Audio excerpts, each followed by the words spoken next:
Hello and welcome to today's video on high altitude investing. In today's video, I'm going to be teaching you guys how to set a stop loss on Bittrex. So let's get right into this. Alright, so I'm at my screen here and I am on the XLM or stellar lumens chart on Bittrex.com, and this is how you set a stop loss. First, I'm going to show you how I do buy orders, and then I'll show you how I do the stop loss after that. Now, I have a little Bitcoin in this account for testing purposes. I'm just going to press max right here, which will buy all of the Bitcoin that I have available. You can also type in the amount of Bitcoin that you would like to spend. Down here, you can spend 0.005 Bitcoin or whatever amount that you like to spend. And then I am buying at market price.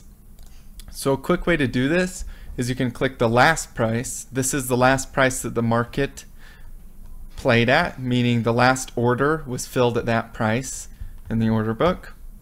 Or you can do the bid, so this is what people are bidding on it. Or you can do the ask, so what people are asking for their lumens, meaning what they're asking to sell them for or what they're bidding to buy them for.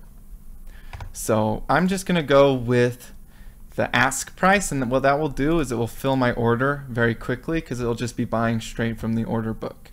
This is how I get into coins when I see a good opportunity and the price is right where I want it to be, like if I'm doing some day trading down at like 1 minute candlesticks or something, where you're in a really small time frame and you're waiting for the price to drop to a very specific point so you can catch an entry. Like maybe you're trying to buy the coin along a trend line, like right here, and then you just want to buy the ask price. So I press buy, ask, max. Like I said, you can type in how much you want, and then buy lumen.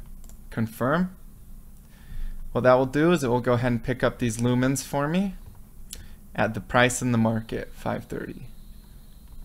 Let's see what this did here. Limit buy, 535, stellar lumens. So I bought the market right here at this price. So let's go ahead and set that stop loss. I'm looking to set a 10% stop loss on this one. So I'm going to go to tradingview.com, go and click on the price where I entered with this trading plan right there.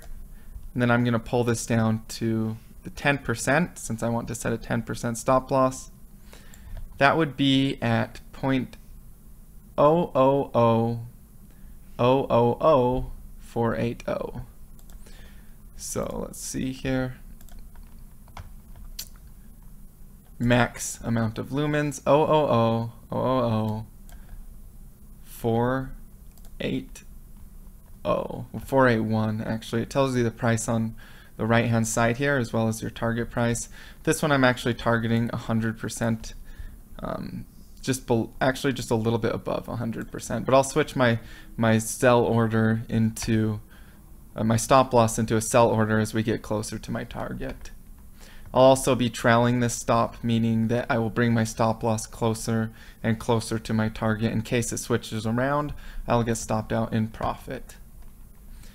Alright, so that would be, what was that price one more time? 481. 481 Satoshis, as they're called, the lowest unit of a Bitcoin. And then I'm going to do a conditional order. So you click on the limit and then conditional. Less than or equal to, meaning that if it goes below, then I will set this order at 0.00000, and this one I'm going to do 478. Now, why did I do that? The reason is because the market has flash crashes. It might be, in fact, I'm going to do a little bit more, 475. The market has flash crashes. This means that it will jump prices depending on the volatility in the market. Some people might ask for a price a lot higher or a lot lower than what the market price was at in a very quick manner. So you can actually miss your order. It can actually jump below your order and not fill it.